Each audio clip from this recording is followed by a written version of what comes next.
Assalamualaikum warahmatullahi wabarakatuh. Bagaimana kalian anak-anak semua? Semoga kalian hari ini dalam keadaan yang sehat dan masih semangat dalam mengikuti kegiatan belajar dari rumah ya. Oke, untuk pertemuan kedua ini kita masih membahas mengenai runtuhnya Uni Soviet part 2. Pada kali ini kita akan membahas mengenai perkembangan USSR atau Uni Soviet dan juga runtuhnya USSR. Perkembangan USSR atau Uni Soviet. Perkembangan Uni Soviet. Pada masa kejayaannya, Uni Soviet yang merupakan gabungan dari beberapa negara berhasil menularkan paham komunismenya pada beberapa negara di luar Eropa Timur.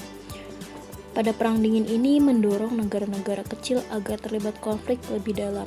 Kedua negara ini telah jelas menunjukkan ada dendam di antara mereka. Jadi Uni Soviet yang terdiri dari 15 negara bagian mendorong negara-negara bagian atau negara-negara kecil bagiannya ini untuk ikut dalam Perang Dingin melawan blok barat atau dalam hal ini merupakan negara Amerika Serikat.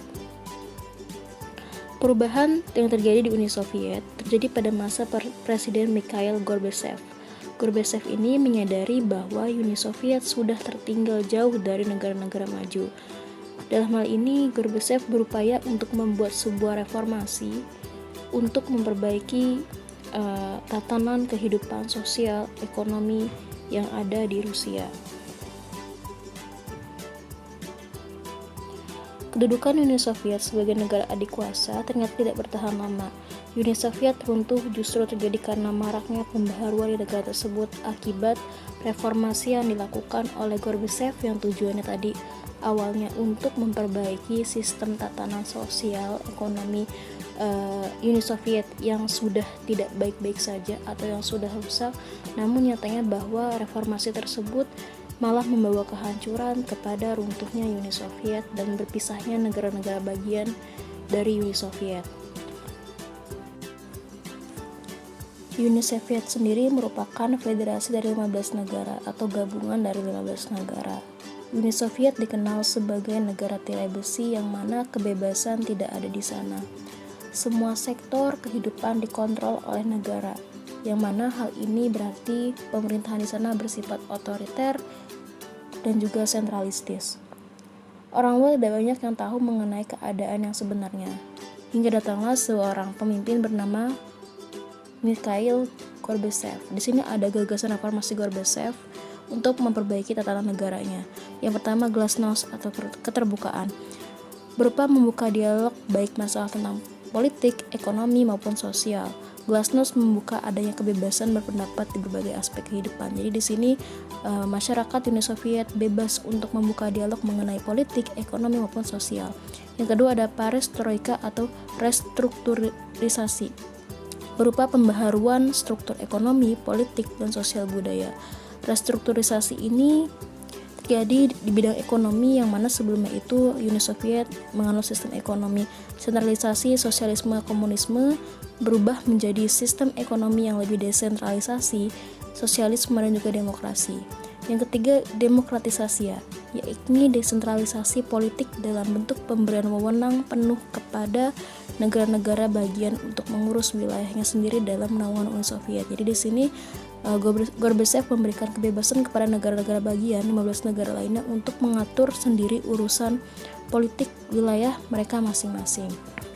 Akan tetapi kebijakan yang diambil oleh Gorbachev ini menimbulkan berbagai masalah di dalam negeri. Sepanjang akhir tahun 1980-an, rakyat Soviet menderita akibat buruknya keadaan ekonomi. Hal ini karena perubahan yang terjadi atau yang diusulkan oleh perestroika terlalu lamban. Bangsa-bangsa anggota USSR meminta kemerdekaan. Reformasinya tidak menyenangkan kaum konservatif yang mencoba menggulingkannya namun gagal. Jadi di sini reformasi Gorbachev dianggap gagal sehingga menimbulkan perpecahan. Selanjutnya ada penyebab keruntuhan Uni Soviet, terutama keragaman budaya. Kita ketahui bahwa Uni Soviet terdiri dari 15 negara bagian yang memiliki keberagaman budaya. Keberagaman atau perbedaan budaya inilah juga rawan untuk menjadi konflik dari negara Uni Soviet. Yang kedua, totaliter. Totaliter di sini dalam artian pemerintahan Rusia ini sangat bersifat sentralistis, tadi juga yang dikenal dengan pemerintahan tirai besi, di mana di sana tidak terjadi kebebasan berpendapat oleh yang diberikan kepada masyarakat ya. Yang ketiga, miskin. Tadi karena adanya kemiskinan di Uni Soviet diakibatkan karena Uni Soviet kekurangan barang konsumsi selama bertahun-tahun. Hal ini menjadikan ekonomi pasar gelap Uni Soviet setara dengan lebih dari 10% produk PDB resmi negara. Uni Soviet juga mengalami inflasi karena terjadi kenaikan upah didukung pencetakan uang. Di samping itu, juga terjadi penurunan tajam harga minyak yang membuat ekonomi Uni Soviet sebagai produsen minyak dan gas alam menjadi terpuruk. Yang keempat, ada kemajuan zaman. Di sini dianggap bahwa ideologi dari komunisme sudah tidak sesuai dengan zaman modern. Yang kelima, adanya generasi baru.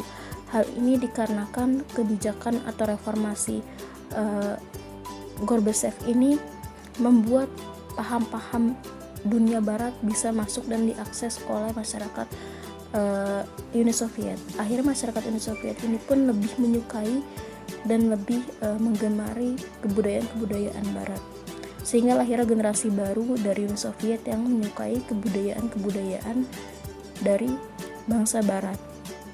Yang keenam, bubarnya Pakta Warsawa. Bubarnya Pakta Warsawa ini merupakan salah satu tombak atau penanda runtuhnya atau pecahnya negara-negara Uni Soviet menjadi negara-negara lain yang memiliki pemerintahan dan sistem politik serta sistem ekonominya secara mandiri.